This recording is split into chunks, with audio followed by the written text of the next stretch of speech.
Hello everyone. My name is Uddesh Soman and welcome to the AI Club. Today in our NL, I am actually from Ujjain Engineering College, currently studying in 7th SEM for Bachelor's in Electrical Engineering course.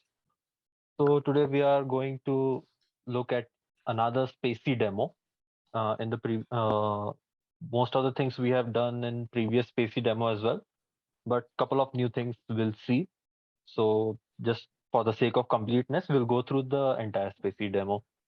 In To give a quick overview, we'll look at couple of Spacy features that are available in this library, the pre-trained models that are commonly used, and along with that, what the new feature that we'll be looking at is something known as cosine similarity. So let's start. So first of all, if you obviously you'll need to import Spacy along with several other tools. We have NumPy for array operations and Pandas for data frame operations. So we have imported all these three libraries. In the Spacy library, we have pre-trained NLP models. So one such model is Ncore Web SM.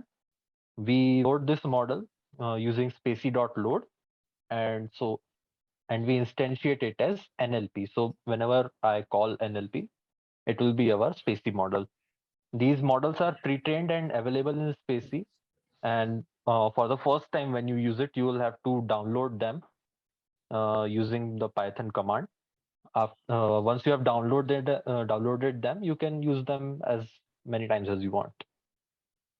So moving on, here we have the this fake.csv. It's a data set which contains all these columns. We'll just deal with the text part because this is actually a text processing example. So just to check the header, this is UID on thread, authors, publish. This is data set of some books. The books, some text from the books, and their site, domain, rank, and all.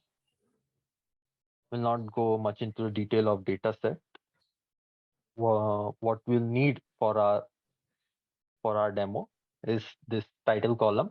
Title column actually contains all those titles, all the text data that we need and what we are going to deal with. So calling in just to check our columns. So here we have text. We are just taking strings out of particular columns. We have seen in earlier demos that we can create functions out of these. We can take the strings and create functions out of these functions on these strings, call certain functions for text processing. Here we are just operating with a single string. So we have this single string that we have extracted from title from the 1009th index. That is this string. Queen Elizabeth II owns every dolphin in Britain and doesn't need a driving license and doesn't pay tax. Here are the incredible powers you didn't know that the monarchy has. It may be some text from some article. So that we have as the title here. We pass this title through our NLP instance. We earlier declared it. This one is the Spacy model. So we take this, we create a single list out of it. We take an empty list to start with, and we'll just create a list of all these things. So for every token in doc, so we know already that once we pass text through our Spacy model, it returns as a doc object, and doc object is more like a list of each and every word and its properties, part of speech and relations and all that. No, actually, Soman, actually, you can take all the tags and whatever token dot text and everything. I think you can explain in short what it is. What is it? Yeah, I'll go through them. Yeah, thanks. So here we create this temporary list L, and what will this list contain will be token.text. So whatever text that is in that token is an object. So from that object we can extract out text, whatever the text or actual word that was contained in the token. So that text idx, that is its index, which means what is the index that it starts. So token.idx would return us the index in the string. The I mean in this whole sentence, what is the index of that particular token. Lemma, so we know that lemmatization also occurs. So the root word will be returned here. Is punctuation. So whether the particular token is a punctuation symbol or not. If it is a punctuation symbol, then we'll get true. If it is not, then for normal words we'll get false. Is space, that whether a particular token, sometimes a couple of tokens may occur. Sometimes the space between two tokens might also be considered as a token. So whether the particular token is a space, blank space, is that so? So true, otherwise we'll receive false. Token dot shape. So what is the shape of token? So token dot shape appears in this form. So XXX, which means characters. Capital X means it's in uppercase. Lowercase xs means the words are in lowercase. If there are alphanumeric characters, then there are particular representation for them as well. So we'll get in this form. This is some word shape. Sometimes it's useful for analysis. So just keeping uh, that shape. POS tag. So whatever be the POS tag of that particular token, whether it is a noun, pronoun, verb, or adverb, adjective, all those POS tags will end up in this. And token tag. So whatever be the tags of token, POS tagging, actually there are token tags and there are description of those tags. So POS actually remains same for any sentence, but once you change the POS tagger, if you use the different tagger, there might be different tags. So just to get a list of all those tags which are in the POS tagger that we are using at the moment, we call for dot tag method. So we get actual tags that the particular POS tagger is using. So all that is converted into a list, and that list is appended into the previous list that we have created. So this happens for each and every token. So for this sentence, how can I say? Yeah, it will once go for queen. There will get a list of uh, we'll get a list of all these token attributes. Then we'll get that will be added to this O list. Then we'll get all the attributes for Elizabeth. That will be a separate list added to the main O list. That would be the form. And what we'll do with this O list is we are creating a pandas data frame. This is actually an analysis part.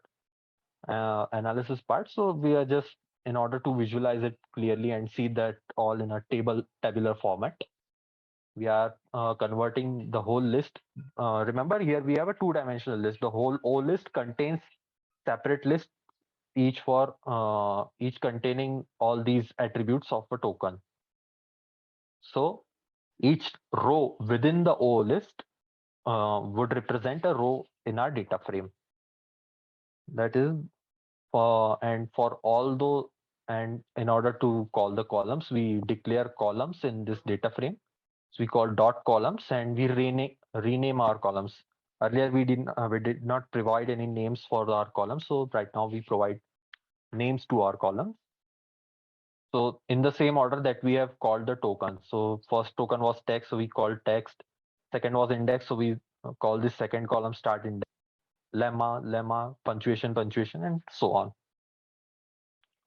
So the end result would be a data frame of this kind.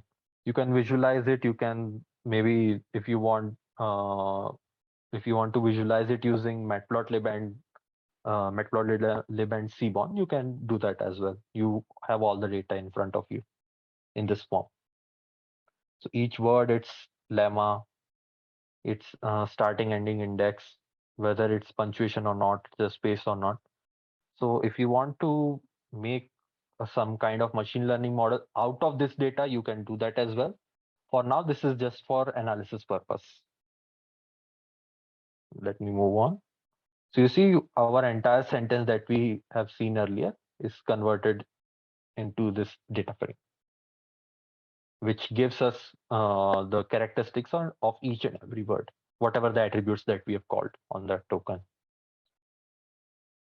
So let me move forward to named entity recognition. Name entity recognition, we have also seen how to check named entity recognition. So once we tokenize each and every word from by passing it through our Spacy model, we can just call .ents this attribute. This attribute would return us uh, an object ent.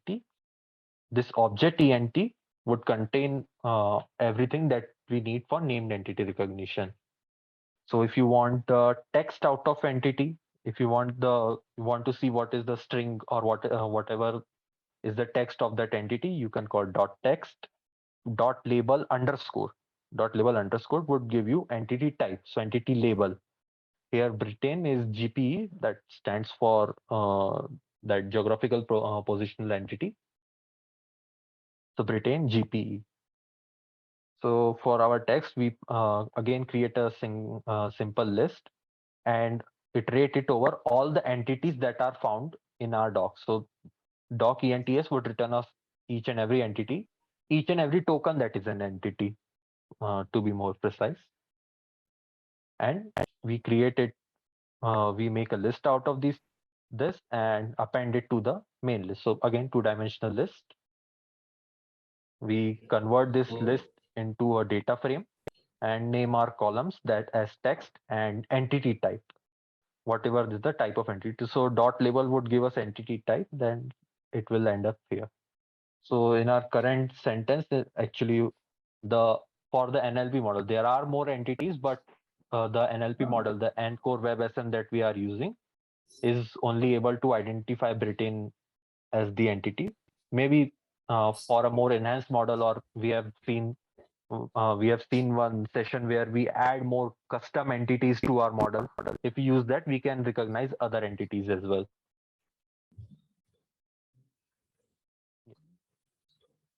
Next up, hello.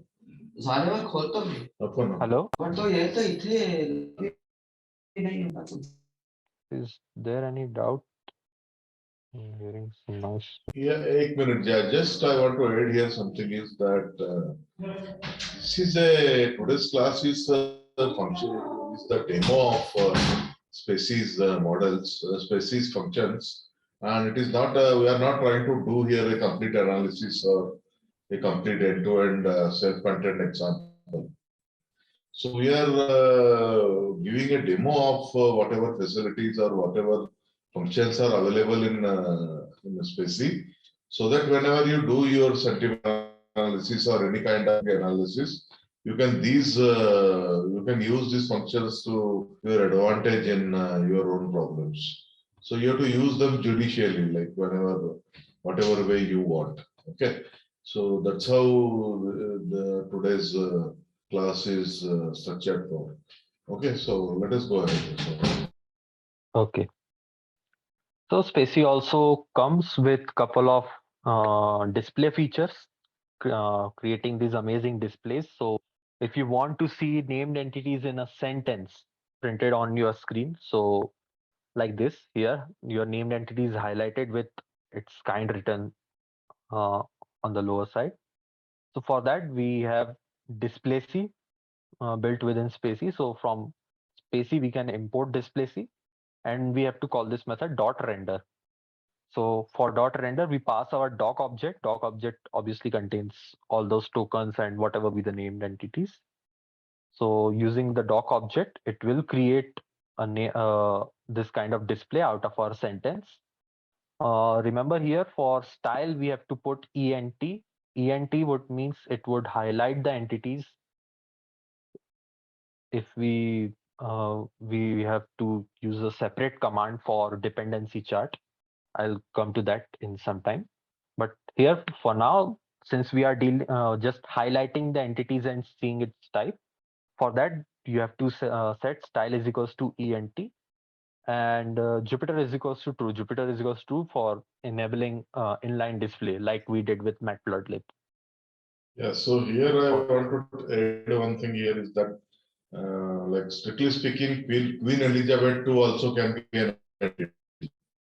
yeah, Okay, as I but as I our said default earlier, Spacy the model is not recognizing it. yeah, as Yeah, I so said you need earlier, to the train your model own is not Spacy recognizing. model. Yeah, so you have to train your own custom Spacy model to get so that it recognizes the Queen Elizabeth as well. So Queen Elizabeth is something is not inbuilt into that Spacy model NLP which we are dealing with here. So you have to train your own Spacy model for recognizing these new entities. Okay, first you have to hand tag it, and after hand tagging, you have to train your own Spacy model, which we had demonstrated in one of the previous classes.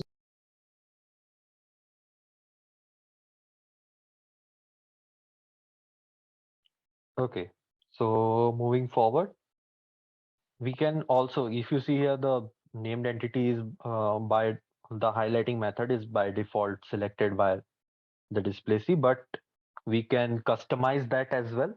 So for that, let's take a different example. So this one is a sentence. We again take it from our data frame title and at the index 3003. So whatever be the sentence at that. So the sentence here is US calls for end to Saudi airstrikes in Yemen. This is our sentence. And here we just pass our sentence through our Spacy model. Remember, NLP is our Spacy model. We instantiate our Spacy model as NLP. And we create an option of colors, a dictionary actually, and we give the label, whatever be the entity label that you want to uh, customize. We give that label, and we add color in front of it. You can also add the hexadecimal codes for colors, whichever color you prefer. Again, we have this NORP. I, I actually don't. I am actually not familiar with the full form of NORP. We, if you want the explanation of what NORP stands for, we can call and Spacy entity dot explain. We can call for its explanation. That will give us what NORP stands for. But in this example, we are not doing that. Again, we have colored this as light. We have added light green color here. And in our options, we create another dictionary. And for entities, so whatever be the entities, we pass a list of entities. And for color key, we pass this dictionary of colors. So, which it basically means we want to operate on these entities with this dictionary of colors. So here we have dictionary of colors and entities we want to change. So we got display C render, again doc, pass the doc object, style ent for entities, entity highlighting. Jupiter is equals to true for creating the inline display, and options is equals to options. So there's a dictionary of options. We pass it into the options parameter. And what it will do is it will read the dictionary and apply those settings to our display. So you see here, US is highlighted in light blue color because GP was GP was GP color was assigned as light blue, and Saudi is NORP and it is highlighted in light green color because we specified it as so. You can do more customization if you want other effects as well. I recommend you to go into the display C documentation. There you can find more customization as per your need. Now we come to noun phrase chunking. So chunking, as we are familiar, chunking basically means grouping together items of same kind. So noun chunking would mean those expressions or phrases in a sentence that stand as nouns. We group them together. So just take for now, we'll take another example. So again, from our data frame, we call the sentence at 2012 index. And this is nukes at and the UN. a historic treaty to ban nuclear weapons.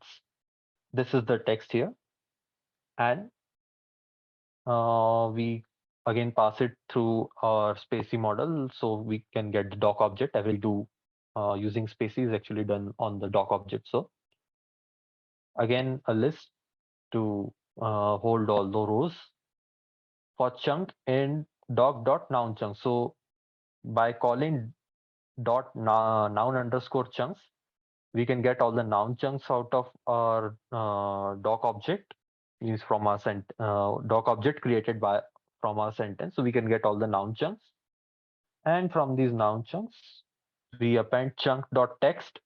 So whatever be the text or whatever be the string that is identified as a noun chunk, label. So label, as you see, this is just normal. This is the label, what kind of chunk it was identified as, and chunk root text. So whatever be the root text or basic lemma of that string that was identified as the noun chunk. So here we go. We create a data frame out of this list. We go through each and every chunk, so we get this kind of two-dimensional list. O list containing row, and each row represent a separate noun chunk. So we create a data frame out of it. We have also declare columns. So noun phrase, whatever be the noun phrase, label, and root word. So here we have now the entire phrase that ended up as the noun chunk. So nukes, that is our label, noun phrase, and the root word is nukes. The UN, it is also a noun phrase, and the root word is UN. You see here the determinant was removed. The was removed from UN. Again, a historic treaty. This is a noun phrase, and the root word is treaty here. So a historic was removed. Again, from ban nuclear weapons. Weapons is the root word, and this ban nuclear weapons is the noun phrase with the label noun phrase. So that was a simple demonstration how you can get the noun chunks out of your data frame. Next up, we have dependency parser. So dependency parser actually takes out all the dependencies which particular which word belongs which word is dependent on which word, what are the relations. So what I need you guys to keep in mind that this appears in the form of a tree like structure. So there is the root of the sentence followed by a couple of childs. So in a tree we have root node by child nodes.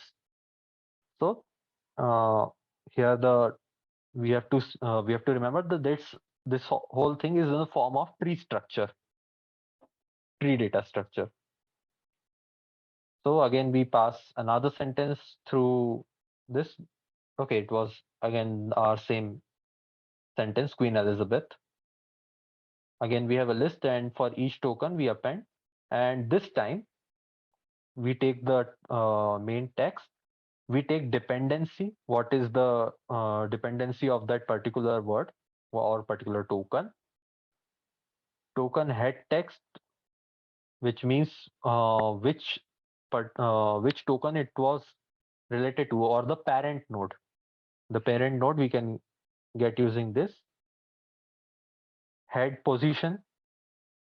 So whatever be the that POS tag of the parent node, whatever is the POS tag of the parent node, we can get using that. And the last thing is actually a list of child for child in token dot children. So for this is a simple list concatenation. It would create a list of all the children. If you see, that is a tree data structure, you have to keep that in mind. So each children node of that particular word, whichever word occurs, all the childrens of that word actually will appear in the form of a list. So let me show you. We just name the columns tags dependency head text, which means the text of the head node or the parent node, POS tag of the head, which means the POS tag of the parent node, and whatever are the childrens. So if you just let me come here. Yeah. Let's see this for as an example. Owns. Owns is one of the word that appears in our sentence. This is its dependency, C comp. We'll have to see the chart. What we'll have to see actually go into the documentation or maybe see the what it means by this dependency. Head text. So owns what in while we structure our sentence, the parent word of owns is R. So I'm not sure where R occurs. We'll see the display dependency graph of that. So in it, it will be clear. The US tag of the head tag, so it's an auxiliary and children. So whatever children's correspond to own. So own actually has two dolphin and need. These four children. And this appeared in the form of list in our data frame. So this happens for each and every character. And I think instead of seeing it in a data frame, it would be clear if we see it this way. So if you see here, yeah, this is our dependency chart. Again, it is created using display. So display dot render. And if you remember here, for highlighting the entities, we provided ENT in style. Here we have to provide DEP for dependencies. To see that option is distance. It's actually the distance between distance in pixels between two entities. So this separation between two entities, that is the option. So here we have Queen Elizabeth the second. So if you see this second is actually the head word of Queen and Elizabeth. The relation is or dependency is compound, and the text, the TOS tag of this is PROPN. So if we come to this dictionary, yeah, if you see here for both Queen and Elizabeth, the dependency is compound and head text is this two in Roman numerals two and POS tag proper and no children. So if you see here, yeah, you see there is no arrow pointing outward from Queen and Elizabeth. So which means that there are no children. Again for owns we saw that. So for owns, if you see this big arrow actually leads to R. So yeah, we have seen earlier that the head word of owns R. It's an auxiliary AUX. This dependency is of the form C comp. Yeah, and again all its children. So you see here there are the arrows pointing out of it. Dolphin, this second, and I think there are more arrows. This yeah, this and need. These arrows are pointing out of phone. So whatever we have seen in this data frame are actually shown via display C. In this chart, it's pretty simple. If you look by using this visualization, it would be easier. But again, if you have a really long sentence or maybe a really big text, then it would be difficult to actually create. Uh, it will create a display, but it would be hard for us to actually look at this display and understand it. So that's it. We can create it for other sentence as well. So nothing. We have only taken another sentence in our doc object. Style dependency Jupiter true and distance is equals to 60. So distance is equals to 60 is just the pixel separation between two entities. So if you see here, it's quite uh, these words are quite close to each other. Maybe should have kept distances a higher number. Well, now up till here was we something we have seen in earlier demos as well. This one is actually new. So we'll deal with something that is known as cosine similarity. So to give you a quick introduction of cosine similarity, when we use these models, we vectorize the words. Each and every word, each and every sentence can be vectorized. We can create an n-dimensional vector out of that word. And so how to find the similarity, or how to find whether two words or two entities are similar. So that is done using cosine similarity. So if you know vector geometry, you can find the angle between two vectors. So we find what we find is actually cosine of that angle, the cosine of that angle between two vectors, and whatever be the magnitude of that cosine angle would actually mean our similarity. Because if if we take two vectors that are exactly the same, like we compare queen with queen, in that case the in that case queen and queen would have same vector IDs, which means the angle between them would be 0. And if we take the cosine of that angle, so cosine of 0 is 1, so which means there is highest level of similarity between these two words. Again, if we take queen with another word, let's say monkey, it would be less than, it would be less than the angle would be higher, angle would be higher between the two, and the similarity would be least.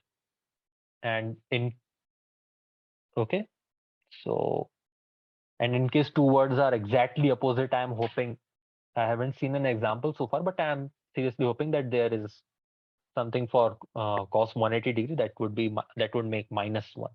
It would give us -1 as similarity. So again, because Encore Web SM, the models we have used, we have seen so far, actually does not has word vectors. So in order to have vectors and to find cosine similarity, we'll need vector forms. For that, we'll use another model, that is Encore Web LG. This one is available in Spacy as well. And for more details, I'll share this code file so you can go through this link. All the details are embedded here. Well, again, we load the model. So right now, so now our model is actually Encore Web LG. And from SciPy, SciPy is another machine learning scientific library in Python. SciPy has many features, but won't go into the details. Right now, we'll just call spatial. So an here we create a method out of it. So cosine similarity, and whenever we call cosine similarity, it would mean lambda. Lambda is for iteration. X and y. We take two variables. We take actually we need to find the angle between two vectors, right? So we need x and y. And for x and y, what we'll do is actually call spatial distance cosine. Spatial dot distance dot cosine, and we'll find the angle of the separation between x and y, cosine separation. Now, why have we done this 1 minus spatial distance cosine? Is actually, the reason is the spatial distance cosine exactly returns the cosine angle between the two vectors.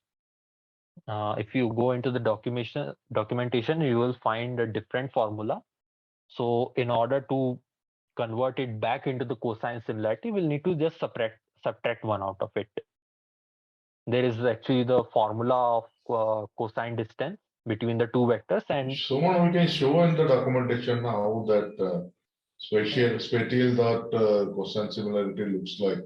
So it comes in 1 minus. So to remove that, we are doing 1 minus. So okay, so just show it that. yeah. So if you go through this documentation, mm, let it load. Yeah. See this one here, this much only. Just exclude one and minus sign. U dot v, the dot product of u and v, and the norm of u, that dot product divided by norm of u and norm of v. That is the actual formula to get the cosine between the two vectors.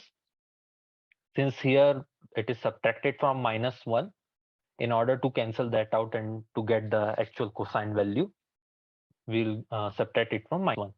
That is done here in our demo. Yeah, So thanks. -1 for that. So we take queen out of it from the vocabulary. We call queen, the index of queen, and for that we call the vector. Dot vector would actually give us that n-dimensional vector. I'm not sure in LG what is the dimensionality of that vector, but whatever be the dimensions, that is not our concern. We just call that vector, and that is stored in this variable queen. We create a list of cosine similarities, and for word in NLP.vocab, so whatever the vocabulary we have here, vocabulary means we have passed our sentence through that, right? No, we haven't passed. So for word in our NLP vocab, if word has vector, not every word has a vector. Some characters, some stop words mostly are excluded from this vectorization. So if a word has vector, then we continue with this process. If it does not have a vector, we retrace back to our for loop and start with the next word. So we continue it. We check for similarity. Similarity is, we call this cosine similarity. This is just a simple function notation above. So in that function, we pass our word, that would make x, and word dot vector. So whatever be the vector of this word, sorry, whatever be the vector of this word. So we call dot vector to get the vector of that word, and we create a list of computed similarities. And it computed similarities, we append word and its similarity. So now that we have a list of words and similarities from the entire NLP vocabulary, we we have this list, and this list actually contains a tuple in the form word and similarity. So we can sort it out and print. In order to sort, we will just go with computed similarities.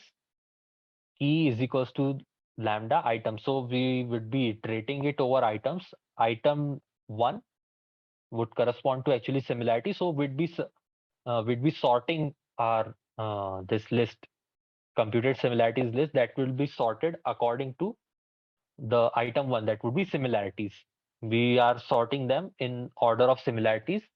And what this minus sign does, this minus sign actually creates a negative element out of similarity. So all those similarities are negated.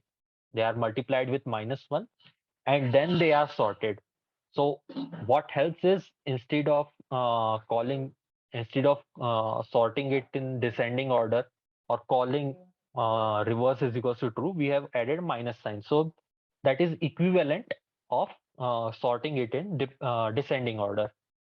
So how this helps is that after sorting, what we are get in this computer similarity is a sorted array of all those words which are similar to our word queen, which are similar to queen, and they are sorted in descending order of their similarity. So the one appearing at the first is actually most similar to the queen, and followed by the words which are lesser and lesser similar to queen. So in order to print the words, we need to check couple of words that are similar to queen. We just take a few words. So there's another list that we are going to print.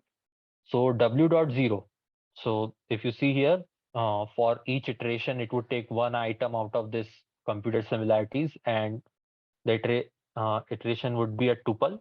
So for that tuple, we just want the word, the root word we want. So for that, we call word the zeroth index. So zeroth index would actually return us word and its text. Since it is a token, we'll just take the text out of it. For W, in computed strings, and in computed string, we are just slicing the list for 10 indices. So we'll get top 10 strings that are most similar to queen. So here, if you see, according to the word vectorizer, whichever words in the vocabulary are most similar to queen are queen itself, because of course, as I said, the queen and queen would have the exact same vector, and their similarity would be 1, which means they are exactly similar to each other. Miss is actually used quite common with queen, so it has a vector that is closer to queen. Then she, because she is female representative pronoun, so of course she goes with queen. It is quite closer to queen in talking in a vector sense. It is quite close to queen. Saint this R dot she with S capital, Saint Mont Mrs. And I think this is an emoticon for some reason. I'm not sure. These are the words in vocabulary. If we add more words in our vocabulary and we check similarity with those words, that I think will have different results and much better results to say. I would recommend to add custom entities into while training, and via training our model on custom entities, then do this process. We'll get a better result. Next up, we can check for other words as well. We can check similarities with other words as well. So for that, we just call the entity or token from NLP vocab. So we have called the entity for queen. We have called entity for Elizabeth, Britain, dolphin, king. So now we check the similarity score. So the whenever we call a token out of NLP, so that token object already has the similarity method declared. So we can just call similarity and similarity with whatever we want to check. So checking its queen similarity with Elizabeth, the answer is 0.5465. Checking the queen similarity with Britain, so 0.2982. Checking its similarity with dolphin, so 0.19. You can obviously see there is minimal or negligible similarity between queen and dolphin. But again, queen and king, since they are actually the same post declared in female and male context, so they are quite close to each other. Talking in a vector sense, they are quite close to each other. So you can see the similarity score between queen and king is quite high. So you can see king is most similar, followed by Elizabeth and Britain. So we can generally see from text when we refer to queen, queen could be anyone. Queen Elizabeth is a common example. So that's why queen shows a good similarity with Elizabeth. Queen and king are referred more often. That's why king has more similarity with it. The Queen of Britain, Queen Elizabeth is the Queen of Britain. So uh, due to all this, it has quite similarity with Britain as well. So that was the new part here, checking the similarities between vectors. So I think we are done with it, and that was all for today. For any doubts, for any more, if you want to explore more things, there are documentation of these libraries and all. And if you have any doubt regarding today's presentation, please ask me. That was all from my side. Thank you very much.